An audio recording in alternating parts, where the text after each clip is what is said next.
किसी जंगल में एक कौवा और हिरन रहते थे। वे दोनों बहुत अच्छे दोस्त थे। हिरन बहुत सेहतमंद था। वह अपनी सुंदर त्वचा के कारण बहुत अच्छा दिखता था। वह बहुत ही आनंदी था, सारा दिन जंगल में कुलांचे भरता।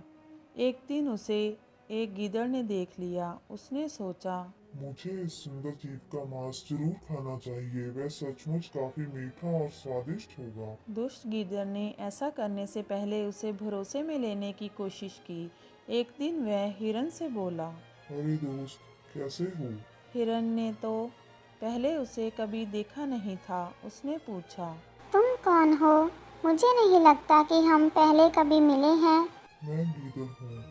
मैं उस जंगल में अकेला रहता हूँ। मेरे साथ खेलने के लिए कोई नहीं है। क्या मुझसे दोस्ती करोगे? हिरन ने झट से उसकी बात मान ली। वह गीदड़ को अपने घर ले आया। वहीं पास में ही उसका पक्का दोस्त कौवा रहता था। कौवे ने जब अजनबी को उसके साथ देखा तो पूछा।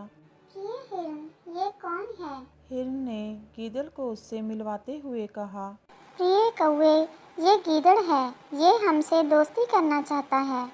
कौवा पल भर तो चुप रहा, फिर सकुचाते हुए बोला। मुझे नहीं लगता कि हमें अजनबियों से दोस्ती करनी चाहिए। कौवे की बात सुन गीदड़ चिढ़कर बोला। जब तुम हिरन के दोस्त बने थे तो तुम भी उसे अच्छी तरह नहीं जानती थी। हर दूसरे को जानने में वक्त लगता है। सालों की दोस्ती के बाद ही तुम पक्के दोस्त बन पाई हो। अब कौवे ने कुछ ना कहना ही ठीक समझा। वह बोला। जैसे तुम्हारी मर्जी। अगले दिन से तीनों अपने अपने काम में व्यस्त हो गए। दिन में वह भोजन की तलाश में रहते थे तथा रात को एक साथ वक्त बिताते। कुछ दिन में ही गीदड़ काफ़ी बेचैन हो गया। वह हिरन को मारने के मौके की तलाश में रहने लगा।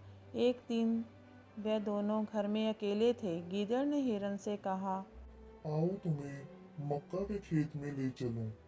हिरन उसके साथ चला गया। वहाँ उसने जी भरकर ताज़ा मक्का खाया। जल्दी ही खेत के मालिक ने उसे देख लिया। उसने हिरन को पकड़ने के लिए जाल बिछा दिया। अगले दिन हिरन खेत में आया तो जाल में फंस गया। वह सोचने लगा कि अब मुझे कौन बचाएगा। तभी उसे गीदड़ आता दिखा। वह खुश हो गया। हिरन ने उससे कहा, प्रिय मित्र, मैं यहाँ फंस गया हूँ। कृपया मुझे जाल से निकालो। दुष्ट गीदड़ हिरन को जाल में फंसा देख खुश हुआ और वह बोला, ये जाल चमड़े से बना है। मंगलवार को मैं दांतों से चमड़ा नहीं छूता। मैं कल सुबह आकर तुम्हें छुड़ा लूंगा। इतना कहकर वह झाड़ियों के पीछे जा छुपा। रात बहुत हो गई थी। हिरन घर नहीं लौटा तो कौवे को चिंता होने लगी। वह उसकी तलाश में निकला। काफ़ी खोजने के बाद उसने हिरन को मक्के के खेत में जाल में फंसा पाया। वह उसके पास जाकर बोला। दोस्त, ये क्या हुआ?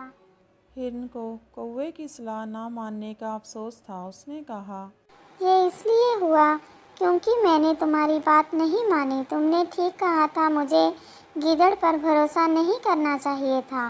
पर वह है कहाँ? कौवे ने पूछा। हिरन ने रोते हुए कहा, कहीं छिपकर मेरे मरने का इंतजार कर रहा होगा। कौवे ने उसे दिलासा देते हुए बंधन से मुक्त होने की सलाह दी। हिरन ने दोस्त की सलाह मानी। उसी सलाह के मुताबिक जब खेत का मालिक हिरन को मरा देख जाल खोलने लगा तो मौका पाते ही हिरन वहां से निकल भागा। गुस्से में मालिक ने उस पर लाठी खींच मारी। वह लाठी गीदड़ को जा लगी, जो हिरन का पीछा करने की कोशिश कर रहा था। दुष्ट गीदड़ की वहीं मौत हो गई। तो नन्हे दोस्तों, इस कहानी से हमें यह शिक्षा मिलती है कि सच्चा दोस्त वही होता है जो मुसीबत में काम आए।